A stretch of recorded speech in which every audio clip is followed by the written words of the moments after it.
Welcome back to the channel. Tony here. So here we have the unpacking of the Sherpax from Kip Moto. So it comes pretty nicely packed, you know, bubble wrapped and so on and so on. It's a pretty sturdy package, so it doesn't really need a box. So first things first, let's go ahead and get this label off and see what we got underneath here. All right, so let's cut her open, and now we got the tire, which is a Shinko tire. Dual sport, and I did get the upgraded bearings when I got the wheel, the additional wheel. So these are the new bearings, and yeah, I mean, I'm excited. I'll have to go ahead and cut this puppy loose and see how things, yeah, the new bearings. All right, so we'll go ahead and get this tire out. We'll flip it up. Yeah, the tire comes deflated. So you can get it out of there. If it was inflated, you wouldn't be able to get it out of there. So yeah, we'll go ahead and pull this out, take a look. And here you can see, yeah, really nice dual sport Shinko tire. It's a 14-inch, 2.75. You have the, looks like the swing arm for the wheel. Yeah, and then here we got the swing arm mount for the bike itself. So that's the part that attaches to the bike. Yeah, so here is the mount for the trailer to the bike. Very nice. Nice and sturdy, well constructed. And then you got the axle with the mounting. So that's an additional axle. And yeah, here's the carriage. Very nice, well constructed. This is going to work out really good. Yeah, and you got the mounting plate here for your roto packs or whatever you want it to mount to that. There's one on each side, so you can, you know, have some versatility for mounting exterior things on either side. Really nice welds. You know, it's all handmade. I don't think he uses a jig, so I mean, each one is individually handmade.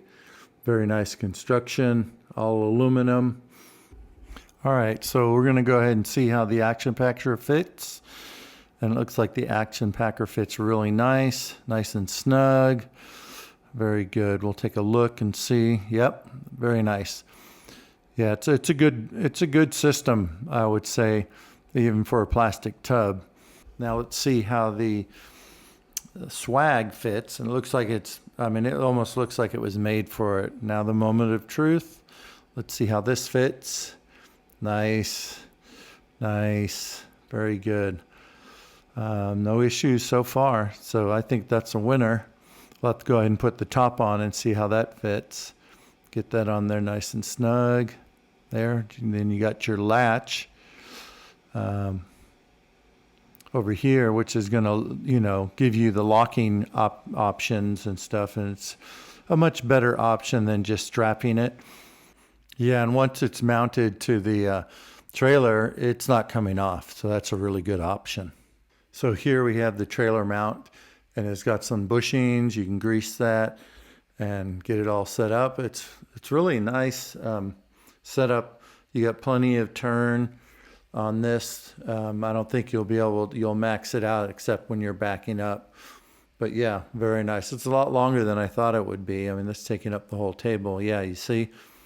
That's a full throw right there, which is going to be more than the bike's throw. And then you got the axle.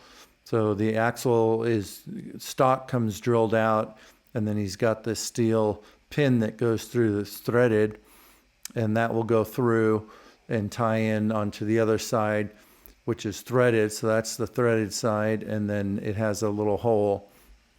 But yeah, so here's the swing arm for the trailer attached. You got your shock. Those are both bolted in with the 10 millimeter. Yeah, and then the only issue with the axle here is that there's a little bit of play, and the spacers is really pain to get in because you got to spread it apart. But yeah, it spins really nice. It's pretty simple, nothing fancy. But yeah, I like it. Well, you got the Shinko tire here. It's a dual sport, pretty accessible to get this tire just about anywhere. Yeah, I think this will work out just fine. It's got some good knobs. Supposedly you can get 10,000 miles off it on this trailer. We'll see how that goes. But yeah, very nice. So here I got the Rotopack mounted, and I've got the swag mounted. So it's got 4 bolts holding that on. And yeah, it'd be nice if you made some plates so you could, mount that like you have on the side for the Rotopack. But yeah, those are countersunk. Very nice. You can kind of see underneath here, it's just bolted to the frame right there. Yeah, so it's got some lock nuts underneath there. But yeah, if you put a plate there, that would be perfect. Your Rotopack, yeah, set to go. So currently I have the water attached on the top there, but I might change it. And this is a lot of good space here for putting additional stuff. So we'll just have to see if I move it onto the side. But yeah, I really like this top piece. So you can put some additional stuff on there, lightweight stuff, nothing too heavy. All right, so we got it mounted to the bike. It fits in my garage, so that's nice. Yeah, the mounting is a little, there's some play, which I don't like. It's just got these little plastic bushings that don't really center it. So I might have to do something and see how that affects the trailer. But yeah, very nice. Probably gonna have to change out that fender and probably move that water can because it's blocking the plate. So we'll put that on the side. And yeah, so you can lift this. There's quite a, it's not gonna, it'll probably hit up there before it hits anything else, especially if I take that water off. So a lot of room for that to move, which I'm really never gonna exceed that.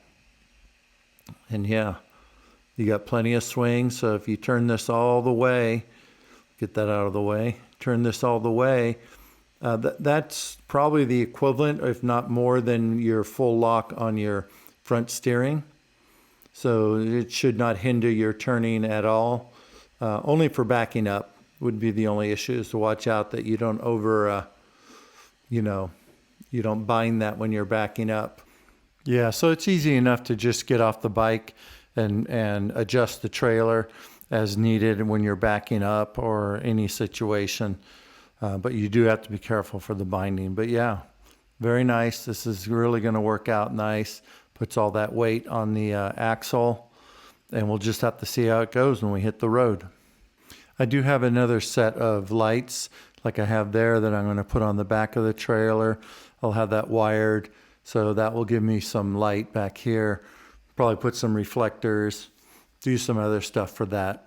I did add an additional mirror. So this is my stand-up mirror. So when I'm standing up, I can actually see what's behind me, because I do stand up quite a bit on the highway when I'm riding for fatigue or for whatever reason, and you can't see out of those mirrors.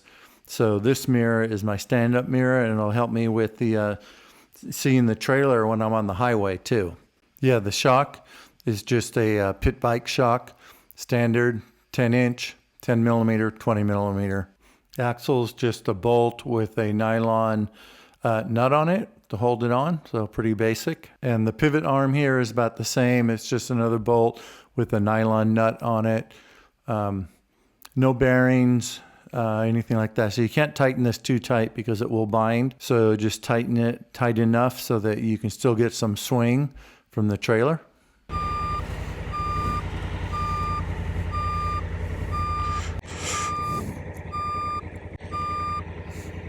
All right, so we're starting out a little warmer than I anticipated. So I was hoping to get out in some pretty cold weather, but so today I just have the vest. I have my summer jacket with its liner. We're gonna put that on low and see how that works. Let's see if we can't get to, let's check it out.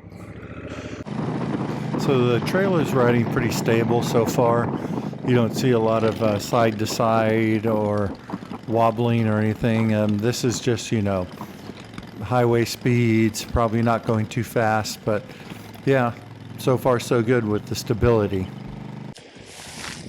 All right, so we're here with the Sherpax with the swag for the action packer. So this is its maiden voyage. it's light enough that you could, when you're maneuvering, so let's say you do a turn and you park the bike and it's like this, you can easily just pick it up and straighten it out when you want to pull out and go. The spring, I think, is a little bit, it has no dampening, so I got an aftermarket spring that I'm going to try because it's not, I don't have full weight would probably be there, and that doesn't, there it's bottoming out right there. So I got the top piece. I just use this bungee just to store stuff while I'm not moving. Like I could put my gloves, I could put my helmet, whatever. But I wouldn't want to carry anything on top of that because I don't want to block the license plate or the lights. I will be putting 2 more lights here.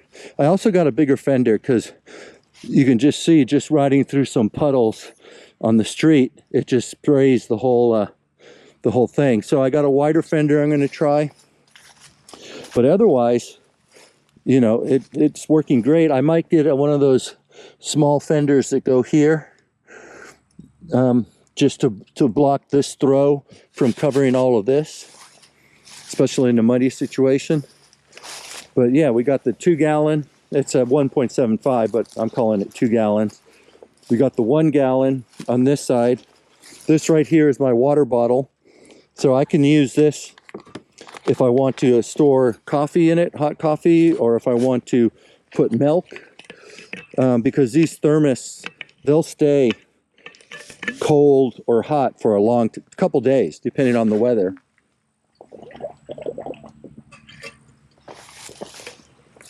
So I like that. That's just the Wolfman right there. And it gives me some additional water because sometimes I don't like wearing the hydration pack. These guys right here, these are my tools. I'm just going to play around with it. So far, they're not really going anywhere. They haven't gone anywhere. But in here, I carry my pump, tire, patching kit, extra tube for the trailer, and all my tools to be able to take the tire off and so on and take that tire off. So it's really just putting everything right here on the axle, which in turn puts everything on the wheel, which lets the bike perform where it's not, get some mud off here, where it's not typically being the weight that's sprung. So it's unsprung weight. I really like that. I'm gonna make sure that these guys stay. So this is really a test run to see how everything's working. And as I thought, the suspension is too soft, so I have it set on the highest preload. The one thing I don't like about what's going on here, I don't know if you can see it, but right here, the tire's bulging here, is because I think that the tube base is getting in the way of this seating into the rim.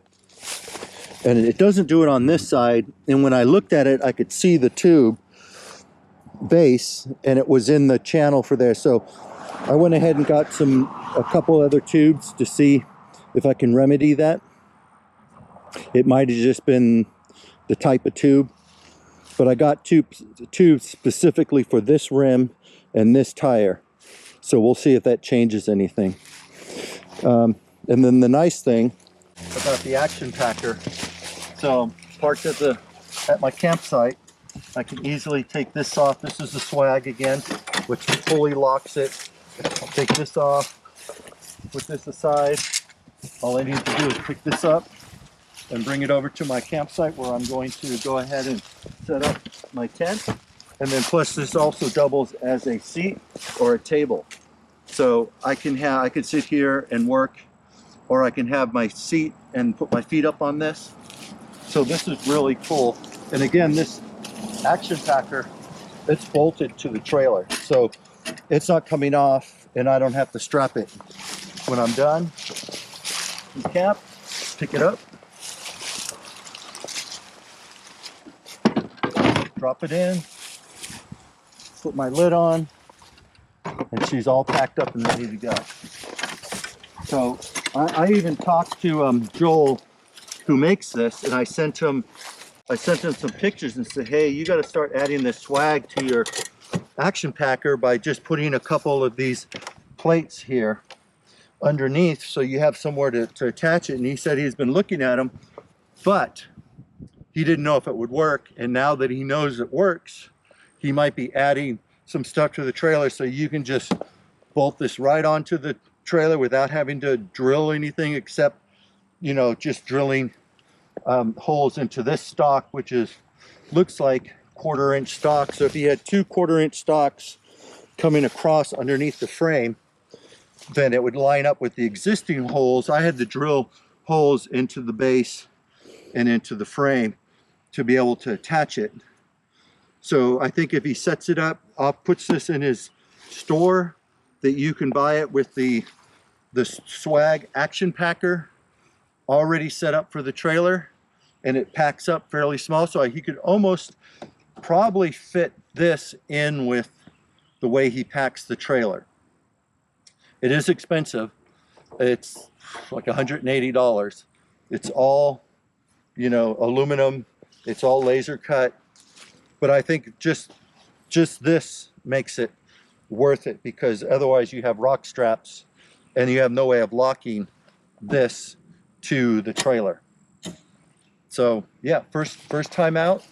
We will go ahead and do some more testing. I just want to make sure everything's good with the tire and with the suspension and the way everything's hooked up, all my accessories.